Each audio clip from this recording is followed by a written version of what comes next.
Thank you very much. Matt and I have known Michael through several eras of excess, I think. However, I think I may know you the longest because I first met you in 1988 at the Republican. It's close. I No. beat you. It's All right, very well, close. I beat you. But anyway, go ahead. Well, But go ahead, continue. I feel please. like Right. the gotta hear meat this. and the bologna sandwich. It here. was, Okay. but it was so long ago, I think you were practically in short pants, and I may have been wearing a dress. I mean, it was really a long time ago. And so we sat in New Orleans.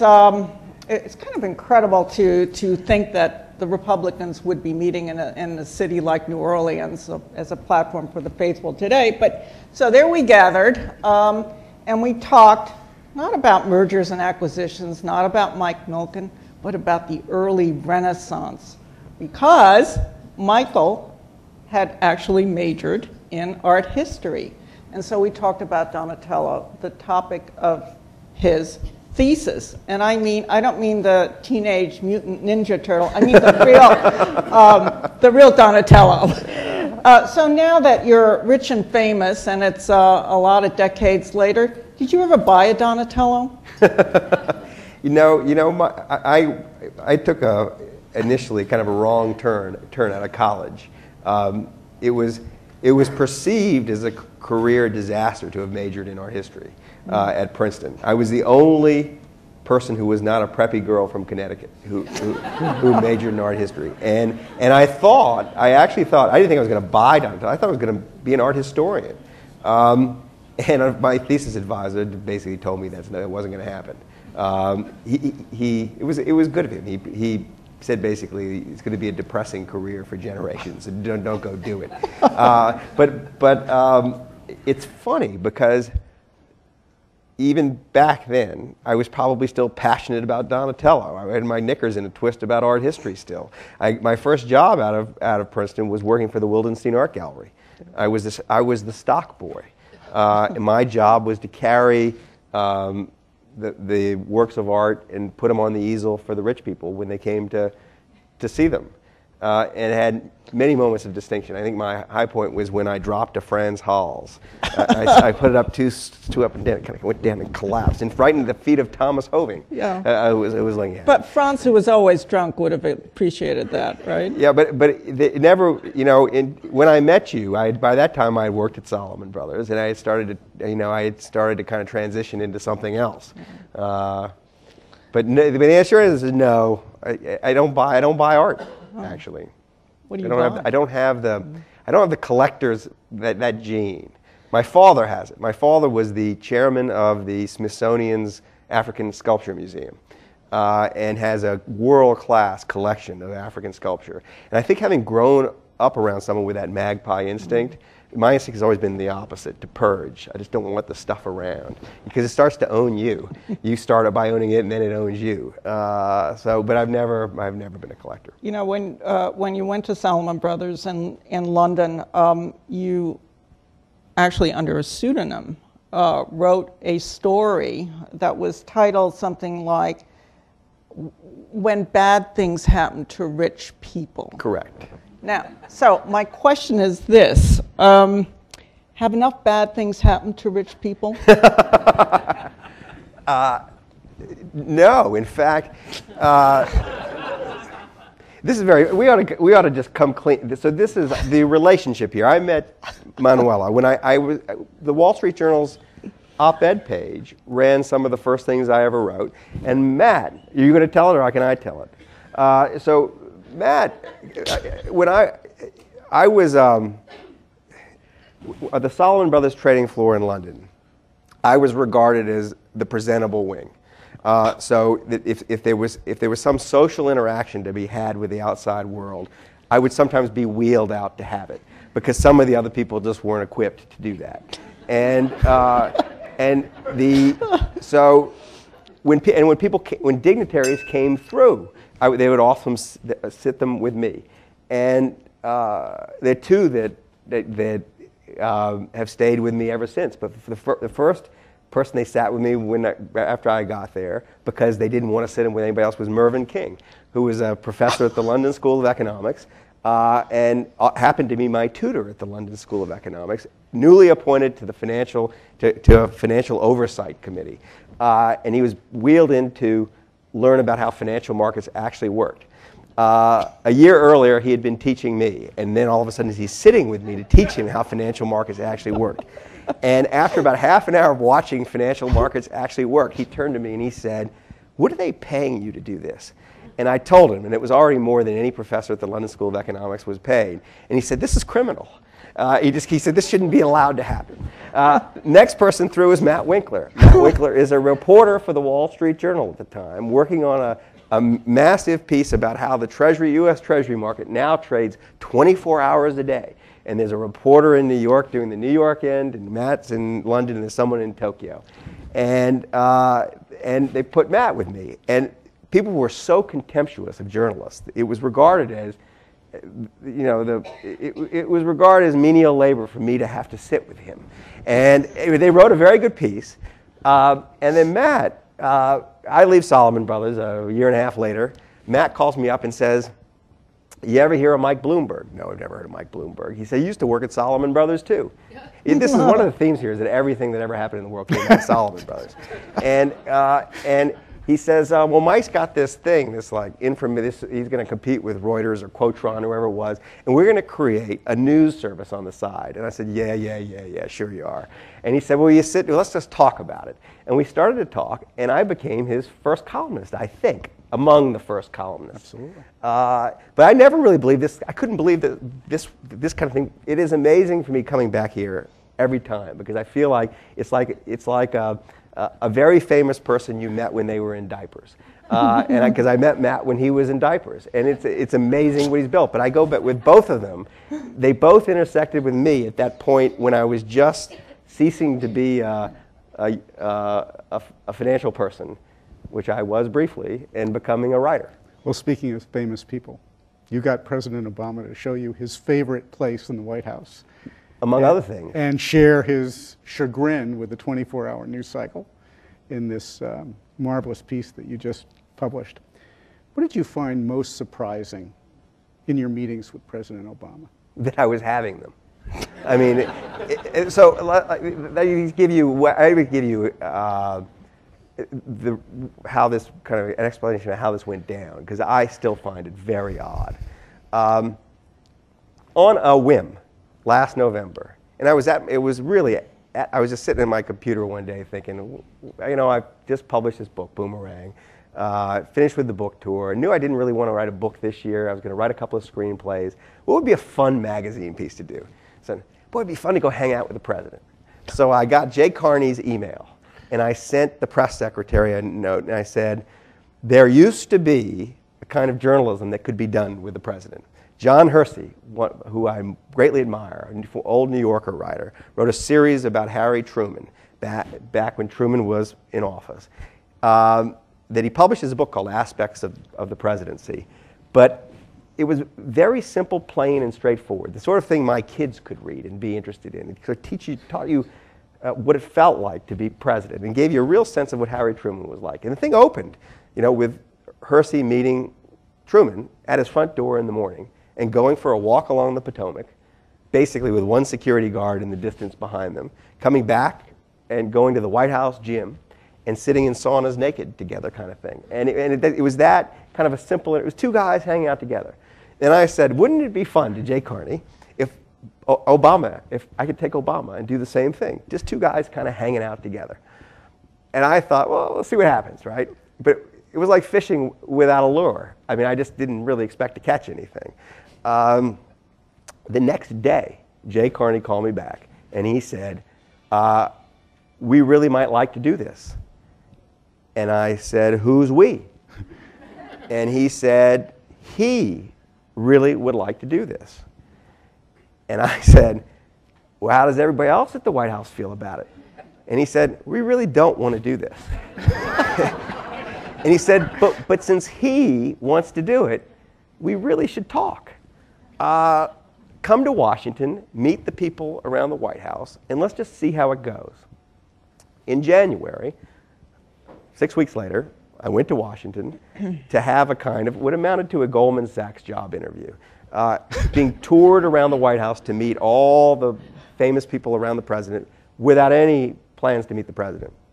And the conversations were interesting because no one is asking me, well, a couple of them are not very serious, what's your angle kind of thing. I said, really, all I want to do is hang out with the president and give a reader a sense of what it's like to be president. It's that simple. I want something that my 13-year-old can read about this. Because the noise in the air is so poisonous and convoluted and confusing and false around the office. There's just like this reality distortion field around this office. Just write something plain about it. And everybody kind of nodded their heads sweetly, but I thought everybody think I was an idiot. Like the village idiot is going to wander in who knows nothing about this and write about it. The last interview, I'm 5 minutes into it, and a lady from the press office bursts in like the house is on fire and says, Michael, this interview's over, you have to leave. And I thought, oh, was I that offensive? Or something's happened in the world. And so she's rushing me, I think, out of the White House, and we're upstairs and downstairs. We go through a door. I'm in the Oval Office with no one else but Obama. And it was so, I was not expecting it. It was totally disorienting. I mean, because you just in a room with Obama, you got to go push him and see if make sure he's not one of those cardboard cutouts. And he's reading it. He's reading an email and laughing. He says, "Hey, how you doing? Come on in." He says, "Look what I just got." And he says he explains that he coaches his little girls in basketball, and they're like fifth graders and if one's a fifth grader, one's an eighth grader. Say. And you can relate. I can relate because I coach exactly girls of the same age, but it's all consuming for me. For him, he dips in and out. But he is president, right? But this email is from an outraged parent from his school saying, how come you coach the fifth and the eighth graders, but not my daughter who's a seventh grader? And he goes, this is my life. He goes, and he said, it's just like complain, complain, complain, no matter what I do. But I was still so disoriented, not nervous exactly, just like, this is freaking weird. I'm in the Oval Office. I write this email to Jay Carnahan, and now I'm in the Oval Office just talking to Obama, shooting the shit, and for an hour. And that I was so disoriented that this photographer comes in from, there are all these doors that go in and out of the Oval Office. I never figured out how many there were. But he bursts and he starts taking our picture. And this thought actually passed through my head. I thought, I don't want my picture taken, really. But if Obama wants to have his picture taken with me, I guess it's okay. It wasn't until 3 hours later when I was in National Airport when I realized just how out of my mind I was. So we had this conversation the whole time. I'm not writing notes, we're just talking. And I start looking at my watch because I'm thinking 40 minutes into it. This isn't exactly material for me. It's not on the record or anything like that. I don't want him to think this is it. I mean, I need to go hang out with him. I don't want to just sit and talk to him. I want to go do stuff with him. So I'm kind of hoping he'll end it so that he doesn't think that he's done me a favor yet. And I'm also wondering, this wasn't planned. There was never a plan for me to spend this time with him. What was he supposed to be doing other than talk to me? And this is where I got very funny. He goes, all right, it's over after. Like, you got to go, well, I'll see you whenever you come back, kind of thing, he says. And by this time, he's so natural that I've kind of forgotten I'm talking to the president. It's more like, this is kind of fun talking to this guy. He's an interesting guy. He has a lot of interesting things to say. We walk out of his office, and cooling their heels outside of his office are the Joint Chiefs of Staff and Joe Biden, who've been just sitting there waiting for him to finish with me. And then I thought, well, this might work. That if this is going to be the priority I'm given, then this may be very doable. And that's how it began. And what ensued was a period of 8 months where I would go in either the White House or on the better place was on trips, getting them out of the White House on Air Force One. Because they give me a little pin which said I worked for him, basically. Told the Secret Service I could be as close as I wanted to be. And I could get right on his elbow and just follow him around. And that's the beginning of what I needed. So this is how this kind of went down. And it was the material was so rich. I mean, you never know what you got until you sit down to write. And I'm always panicked that I don't have it. I don't have enough. This was meant to be a 10,000-word article for Vanity Fair. 3 days later, I have 15,000 words. It took me 3 days to write it, and it just poured out of me. And and there's all the stuff on the floor. And I'm thinking, I'd really like to use that, but I don't have room. And I realized it wasn't actually until I was writing it, until I realized just how good it could be. And there really was something really big in this. And it's a kind of backhanded tribute to him that I was that way, because he so normalized the relationship and being around him that I forgot that this would be interesting to other people, because it was just another, it's like being with a guy doing something. So did you expect him to be so obsessed with his mouth guard? I didn't, wrong word. I didn't expect him to be playing in a basketball game where he needed a mouth guard. One of the things we do is we play basketball together, and he didn't warn me what kind of game his basketball game was. I showed up one Saturday or Sunday morning and meet him at his elevator where he gets off coming out of the residence, and he's calling out to the doctor for his mouth guard. And I said, well, why do we need a mouth guard? Because I wasn't expecting Why do you need a doctor? Yeah, why do you need it? Well, yeah. Well, he has a doctor who goes with him everywhere he goes. He has two things with him all the time, a doctor and the nuclear football. So as we're riding without a motorcade through the streets of Washington, kind of sneaking through the streets of Washington to the basketball court, it's us, the nuclear football, and the doctor. And he says, well, the problem is I get my teeth knocked out sometimes.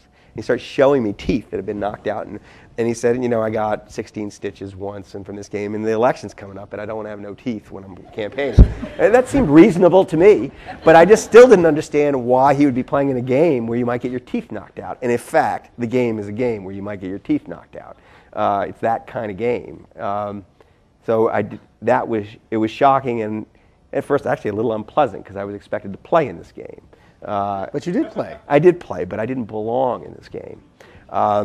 And he barely did. The caliber of play was a good college basketball game.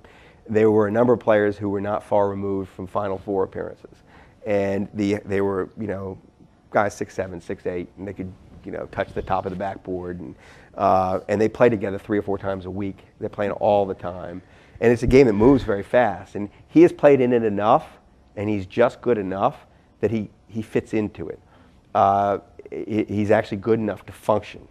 And he doesn't let people defer.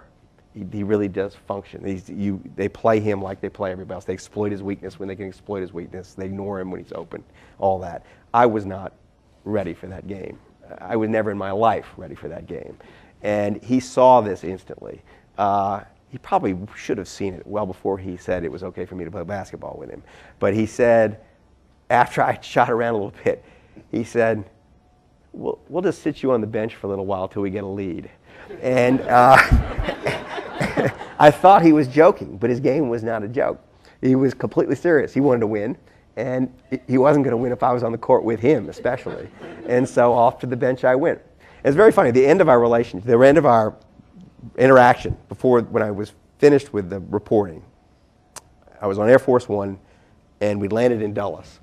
And he said, come on in the Beast. The Beast is his limousine. Ride in with me. And I said, actually, I think I got enough, and I got to fly back. I got 4 days to write this thing. I better just take off. And so I kind of left him at the door. And he says, but you come back, you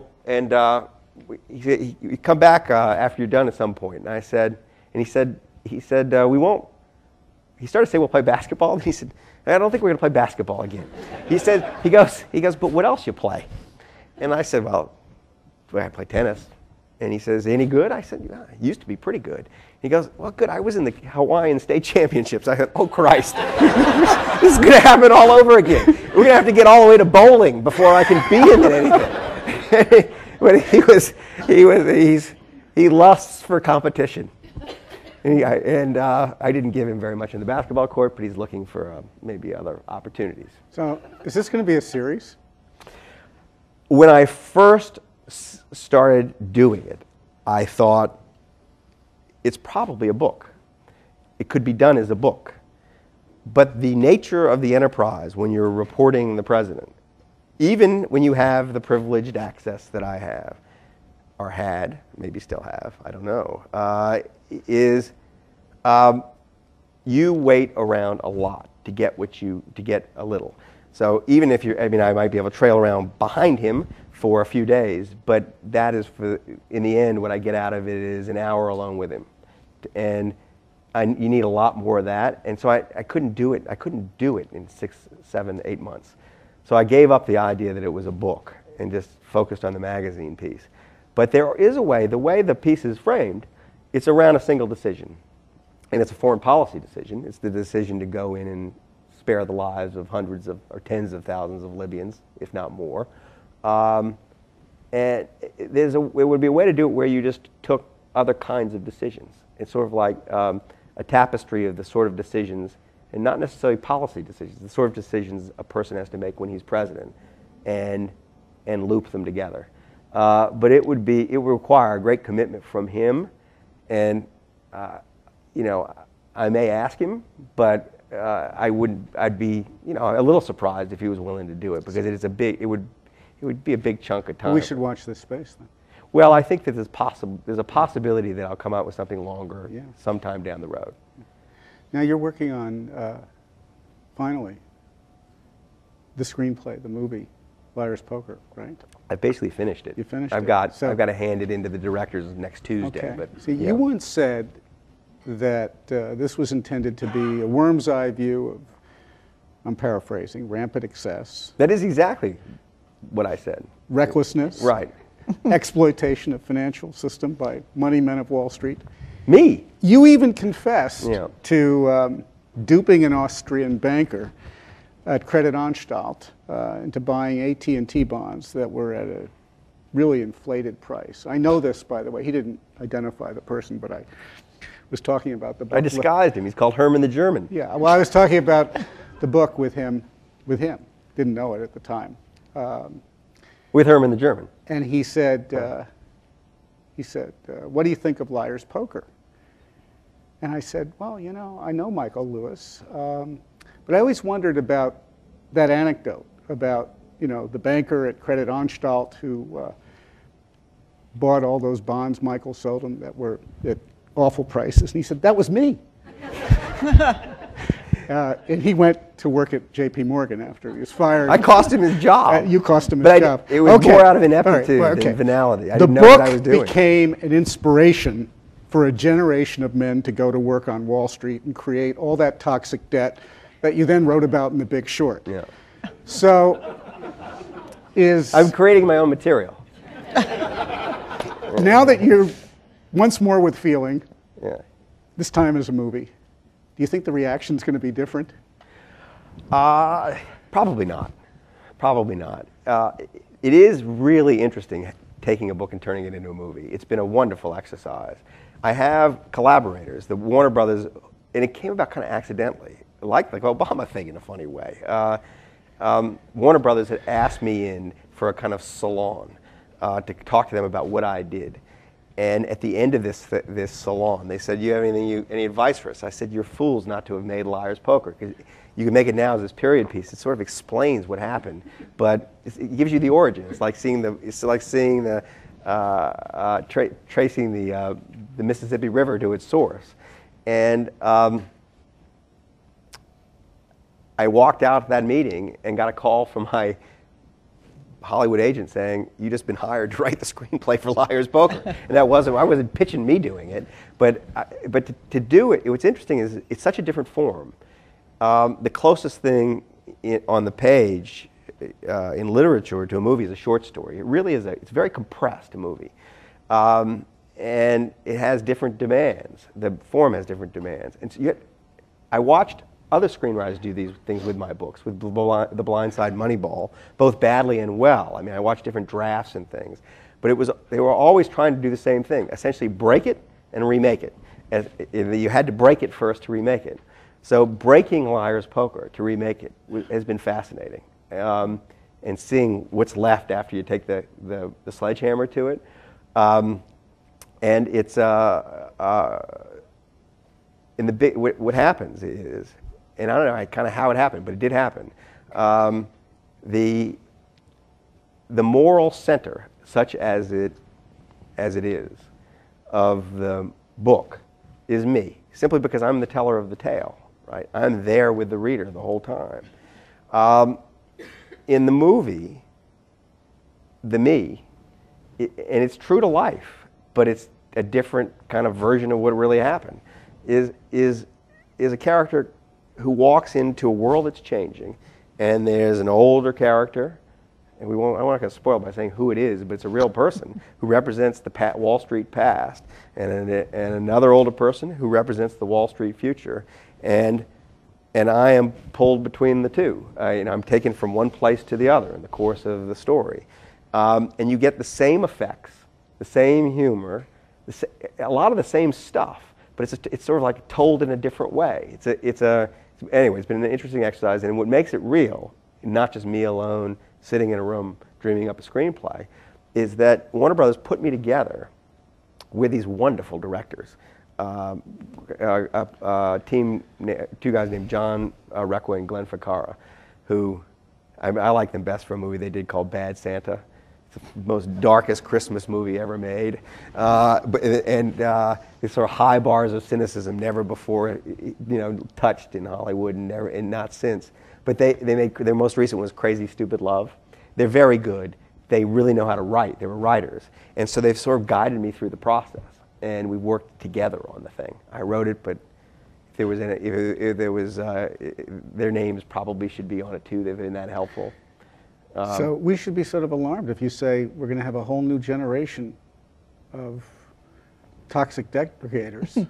I think as long as Wall Street pays how it's paid young people, no matter what is done, what is written, what movies are made, there's going to be an appeal.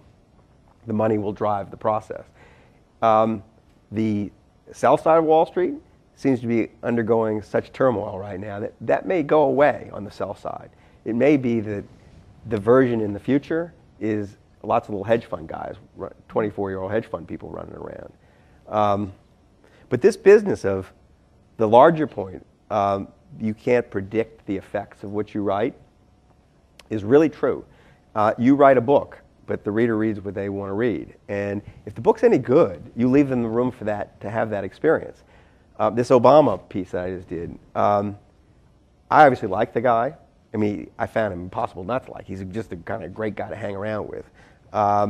But the reader, I thought it would be a failure if all those people who really hated him couldn't find something in there to hate about him in a funny way. There had to be room for that person to bring their neurosis to the table and have the pleasure of wallowing in that neurosis.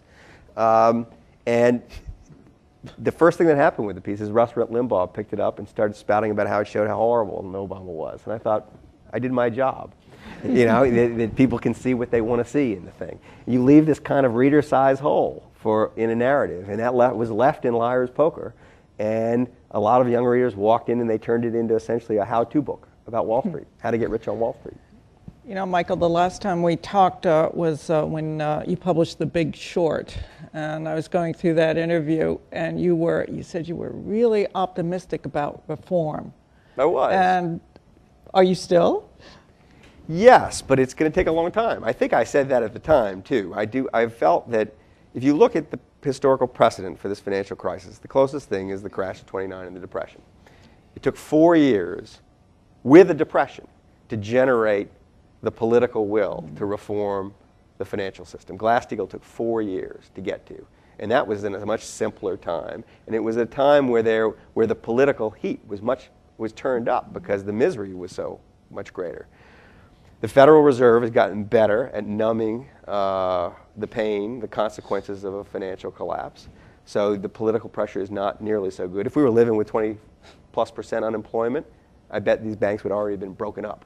It would be there would be a different political climate, and it's complicated. And the people you've got to remember, I think, that what is the structure that needs to be addressed and changed is not it's a culture that has taken 30 years to get to this point.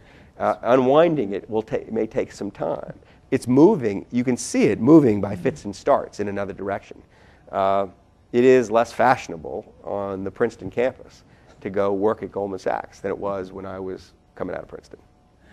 Speaking about moving in fits and starts, I think it was in July or early August when Sandy Weil, who created that shopping mall called Said they City, needed- says they need to be broken up. Let's break up into commercial Well, these are all banks signs and of investment banks. the slowly changing times. The pace is not satisfying, and there are all kinds of reasons for that. Among them, that the two administrations were faced with this problem. What do you do? What do you do in the fog of war? What do you do? And that you had once they decided you couldn't let nature take its course. All these people believe in free markets. These Wall Street people believe in free markets except for themselves. But you couldn't let free markets just wipe out the financial system as it would have done. And they also decided tactically, Bush and Obama administration, that it was too much of a mess to nationalize the firms. Once those two options were off the table, you had only one option left, and that was that you had to essentially gift money to these banks, one way or another, subsidize them back to health. And in doing so, they may have overshot in that they not only brought them back, but brought them back even bigger than they were before as a percentage of the assets in the financial system, and put them in a position, a politically powerful position, to co-opt one party to prevent them from being reformed how the other party wanted to reform them.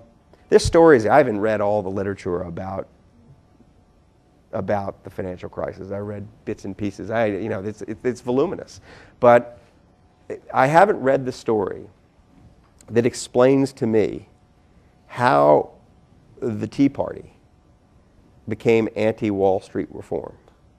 It became hostile to the idea of some of the early ideas in Dodd-Frank. The Republican Party did something very shrewd. They saw that the Democrats had two chief sources of funding, public employees unions and Wall Street, and they made friends with one of them, leaving them with only one source of funding. So it was tactically very shrewd. But how the radical part of the Republican Party got kind of less interested in burning down Wall Street, I haven't read the story. I don't know how. It's one of those things that if I ever went back to Obama, that material I love to go kind of dig through again.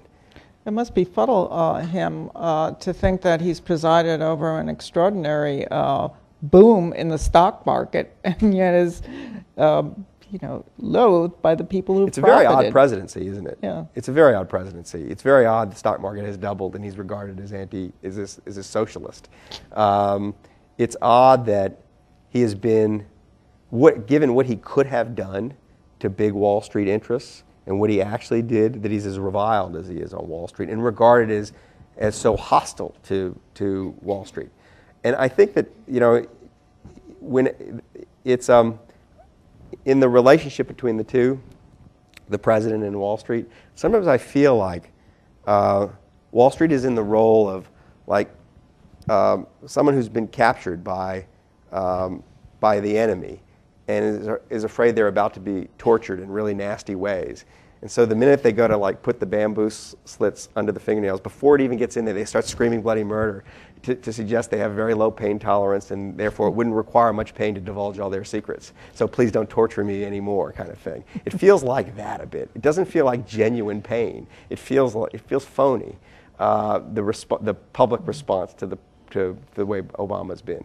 Obama has been in some ways their best friend. I mean, he could have really thrown the institutions to the wolves when he came in, and he didn't do it. And it cost him a lot of goodwill to his left, and puzzled me. I was surprised how he handled it, how kind of calm and moderate he was about the whole thing. And it was one of the first things we talked about when we were just going back and forth the first time I met him. It didn't end up in the piece, but he basically. He said, as much as one would like some Old Testament vengeance, that's not very useful in public policy. And he wasn't angry. He didn't have an anger about the whole thing. He was just trying to kind of figure out what the best solution to this mess was that he was handed. Well, Do you suppose that lack of anger, his unwillingness to show it, is what drives his opponents around the bend? Insane. He's. I think there are people who think it costs him a lot that he doesn't show anger. That people like their presidents to have flashes of anger, and they also like them to be excessively certain about inherently uncertain things. But people like their presidents to be a little stupid, so I think it costs him. But as he said many times to me, one of my problems is I don't fake emotion well, so I just try not to do it because it doesn't come off very well. I've done it, I've tried to do it, it doesn't work. So why fake it if I'm not feeling it, kind of thing. His reaction to situations, not always, but his reaction to situations where you or I might feel a lot of anger is often either just annoyance or a kind of bemused detachment, like he's watching human folly. So he has a slightly different emotional register than a lot of people who end up in his job do. I don't know how much it antagonizes the opposition. I don't know how much they want to see anger from him. It probably has played to them a bit as weakness at times. I'm not sure they see it as such now. You know, when one looks at your work now, Big Short, Moneyball, Blind Side, Liar's Poker, New Thing, is it fair to say there's a recurring theme of money put to good and bad use over and over again? I think of Liar's Poker, of course, which we already talked about. But then there's the New Thing, and then wonderful things that come out of creative technology. You could say the same thing about The Blind Side. Somebody in total squalor rescued by wealthy, prosperous people, and he becomes an athletic marvel, an icon.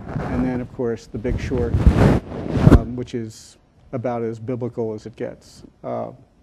So the way I function day to day as a writer is I'm kind of making it up as I go along.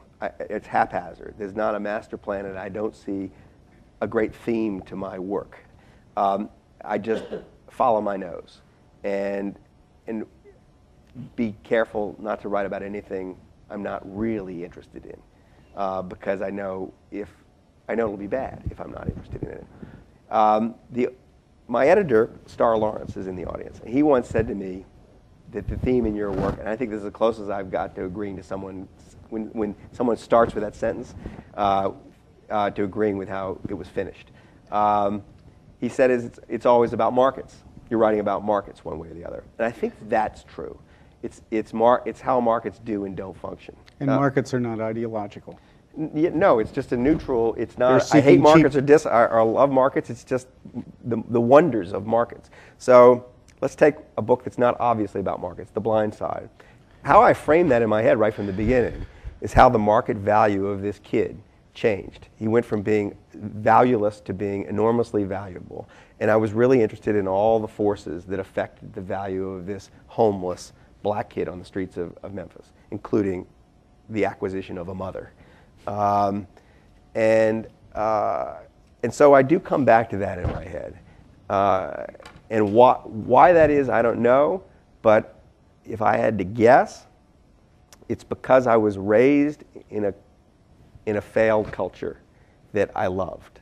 So I grew up in New Orleans, loved the place, I thought it was a wonderful place to grow up. I just cherished the way life was in New Orleans.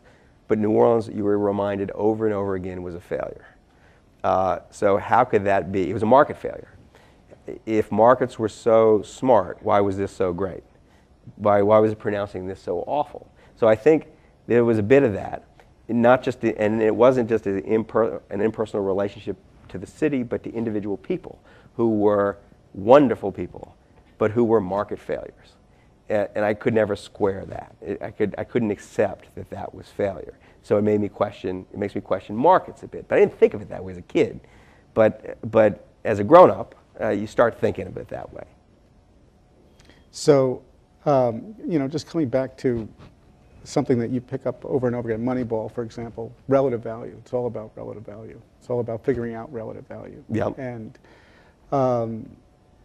this is a book that just keeps coming up over and over again in baseball discussions. In fact, the Tampa Bay team, you could say, Rays, are the perfect example. The idea that was more or less born in Oakland is infected all of sports, Right. all around the world. And it is amazing, is it not? And this is a byproduct of how much we pay athletes now, so that all of a sudden if you're making mistakes about athletes' value, they're $50 million mistakes, not $5,000 mistakes. But there's a bigger thing going on. It's that here we have the most finely sort of measured and evaluated human beings on the planet. Baseball players are probably it. Their performance is,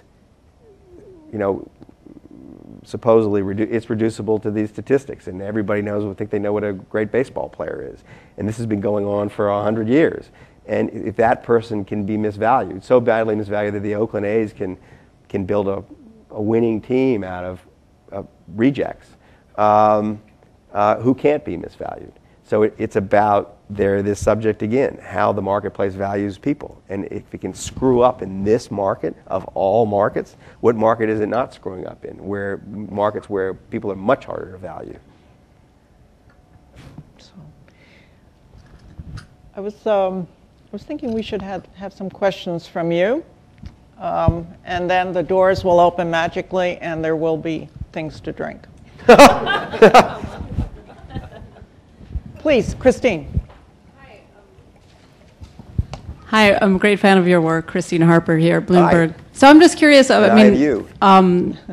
Why you've never written about the art market, or that I know of at least. Have you ever considered doing a book on that? I haven't thought of. I've never had a book idea. I've written some journalism about it. I wrote a long essay for the New Republic. It's one of the favorite things I ever wrote. Sort of trying to explain where art snobbery came from, where this whole idea came from, where the idea of art came from. I wrote several things about the art market right when I started to be a journalist, while I was at Salomon Brothers, because what I had in my head was this experience from the Wildenstein Art Gallery. But I've never found. One day there will be. I haven't written off the idea of writing about art. Just I haven't intersected with it in interesting ways, and the material just hasn't. No story has really presented itself that I found that interesting, and just generally, rich people in their hobbies I find incredibly tedious, and to a large extent, the art market is a rich person's hobby, and the idea of spending my life with some rich person and with their stuff. It's a low priority sort of endeavor. Well, you could, though, close the circle and maybe go out and try and buy a good Donatello. But anyway, questions, please. Yes, Mike DiPaolo. Thanks. Before I read the excellent Vanity Fair article this morning, I was reading an interview of John Heilemann, who wrote Game Change, and he wrote a lot about the 2008 election, the campaign. And he said that, among other things, he said that he's known Obama for 20 plus years, and he said that really surprised me that Obama doesn't like people. And he said this? He said, I'm not saying that I don't think he doesn't like people. I'm saying that I know that he doesn't like people. And I've known him since '88. So it's shocking to me when I see pictures of, the pizza guy holding up Obama in that picture, or he really does seem to genuinely like his interactions with people. I just wondered if you ever got that sense, and whether you think he liked you. Yeah, well, so did he like you? There's a larger subject here, and it is how bizarre the commentary about the president is. Whoever the president is, but this president especially has attracted just a bizarre range of responses. And I would say that is the opposite of the truth. He loves people. Now, what he doesn't, but he's got a kind of odd social habits in that for someone like him, What he really likes is non-transactional relationships. What he really likes is when you and I don't want anything from each other. And that's hard to find in politics. But he spent a lot of his life outside of politics. And he really likes the feeling that you and I are the same, equal. He doesn't like people flattering him, and he doesn't flatter people. He's not needy. He doesn't have that need to be sucked up to, and it kind of repels him when it happens, as it happens often, and it becomes a false relationship. So he's got a very natural, warm manner with people. I watched, God, I don't know how many millions of like photographs I watch him have taken with people, and he just has a gift from making people happy when he's with them. They like him. He likes them. He has a lot of fun in their presence. His favorite people are old people. He likes really old people. If you could find he found like a 110-year-old woman in one audience. I don't know how he found her. But he's got like a radar. He can find the oldest person in the room, and he goes and finds them and hugs them. And he really had. And when he was a young man, he thought he was going to be a writer. I think he won't completely admit that, but he was writing short stories and submitting them to literary journals, and he was getting rejected. Had any of them been accepted, he would not be president. I bet he'd be writing short stories no one read for very little money. But his stories were all about old people. So you don't write like he writes. That first book, if you don't like people. It's crazy. If I could generalize about the stuff that's said and written about him, is that it's usually much more of a reflection of the person who's doing the writing or saying than it is about him. So maybe John Heilemann doesn't like people. That's possible. But it's weird to say it. Just weird. It's just like saying there are things that aren't so weird to say about Obama that are kind of closer, or at least cousin to the truth, that are kind of out there. The aloof charge, for example. I think I know where that comes from. It comes from he is a writer in some way, like very fundamentally. He's very recognizable to a writer because he does this, he detaches. He goes in and out. So it's almost like if he's in a meeting, I can imagine him kind of floating up above the meeting and watching the meeting from above, even as he's in the meeting. And he's back and forth. He's kind of in and out. And so he's kind of describing it to himself as he's experiencing it. So it creates a kind of this. And that could be interpreted sometimes as sort of aloof, but it's not what it is.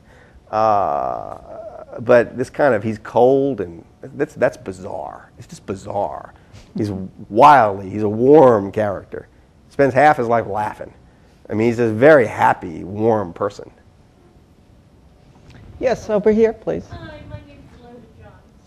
Thank you, first of all. Moneyball provided me with an incredibly enjoyable flight to San Francisco. I absolutely loved it. And The Blind Side is wonderful, too. I was curious, did you and Obama talk at all about race and how that might affect the tenor of Congress or the people that he's... I'm sorry, about what? Race. The tenor of Congress and the people that he deals with on the Republican side?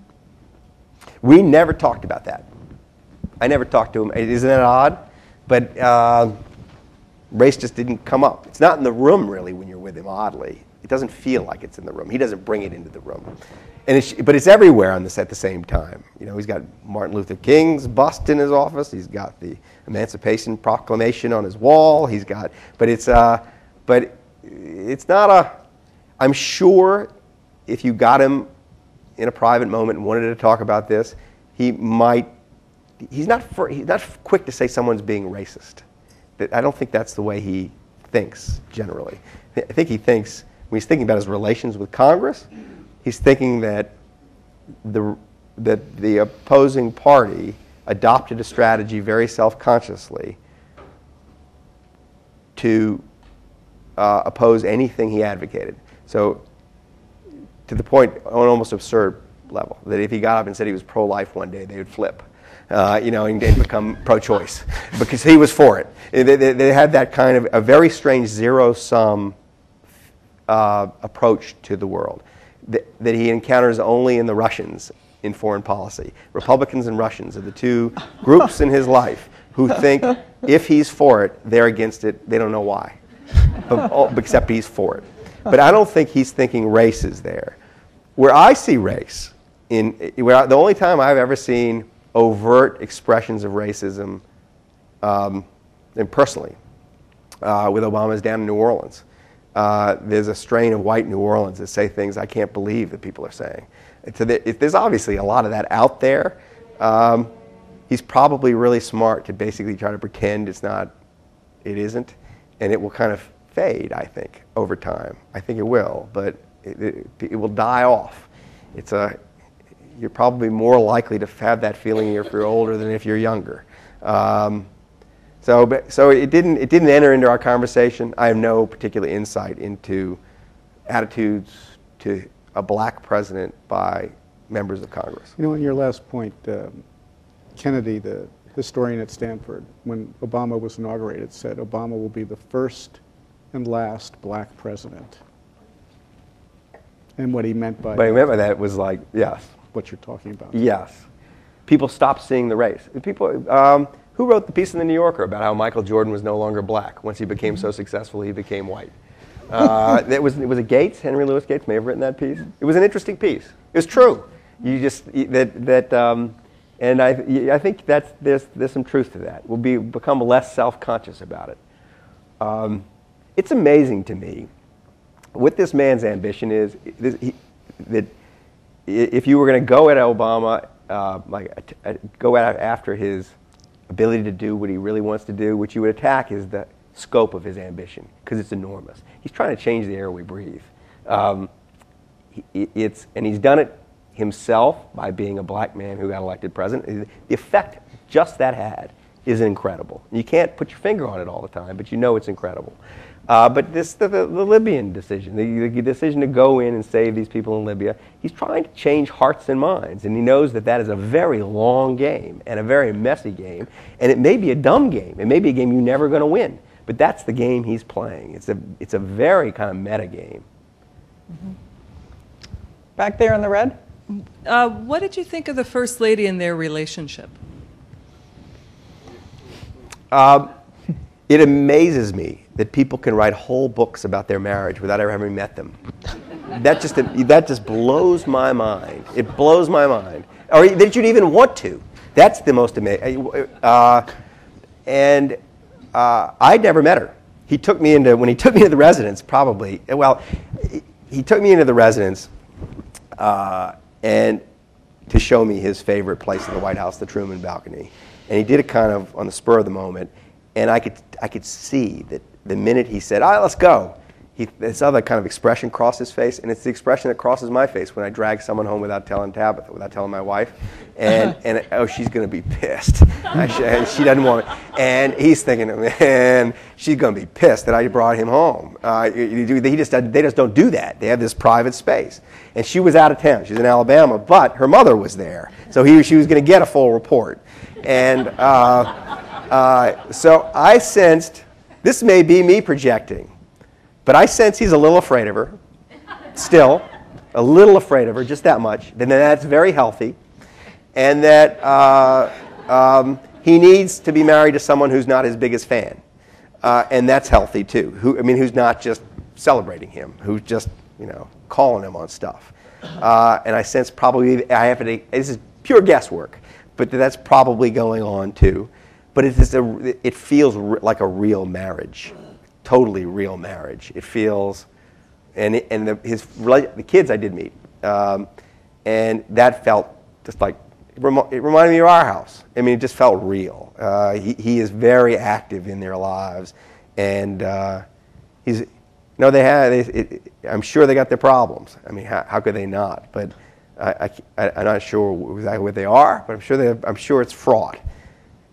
I was told, this is a funny little thing, people who've been with them for a long time, a couple of people told me this, she really did not want any of this. She thinks she does now, maybe. I think she sees the point of it, obviously, but she was very good on TV the other night, seemed to be all in. But a couple of people told me that the truth about his political career, when he said he was going to run for president the first time, is she said, yeah, go do it, because she knew he would lose, and he'd get it out of his system. And she just thought this was a great way for Barack to get over this idea he should run for president. Go do it and get hammered, and it'll be over. And so, and he is kind of the dog who caught the car, right? I mean, he wasn't really supposed to. It wasn't really supposed to happen, and it did happen. And now oh no! I mean, there's a comedy in there somewhere, which she may not see, but there's a comedy in there somewhere. So, I think we have time for one more question, please, over there. Hi, Michael. I can yell. Do you think he would have opened up in the same way to a female journalist? Do you think he would have bonded with a female journalist in the same way, or is he the guy's guy that some women who've worked in the White House have alleged? I've never heard that. I mean, when I think of people who are really close to him, Valerie Jarrett is the one who gets all the grief because she's too close to him. Samantha Power is like his conscience. I think he is not. It's not obvious to me that it would matter whether I was. I think what does matter, it helps that I like sports. That helps. Samantha Power likes sports a lot. She plays basketball. It helps that I may not be quite as competitive as he is, but close. That I don't like to just play a game. I like to play a game and who's going to win. I like that a lot, and I think he picked that up really quickly. And he was always a little bit of a sense of a competition in the air when I was talking. And he liked that. He liked that. It was kind of sparring a bit. So if the woman came with that personality type, I think it wouldn't matter that she was a woman. I think that what's more true is that this isn't normally his idea of a good time, hanging out with some journalist. And it was a weird convergence of circumstances that led to this thing to happen. And in another time in his life, he never would have let me in. But this just was a time where it made some sense. I'd like to thank you, Michael. And on behalf of Matt Winkler and Bloomberg and myself, I'd like to invite you to have a drink with us. There's a book, in fact, there are quite a few, Boomerang, and inside you will find a note from Penn, to which I hope some of you will respond, even if this isn't the greatest era of excess. Thank you. Thank you.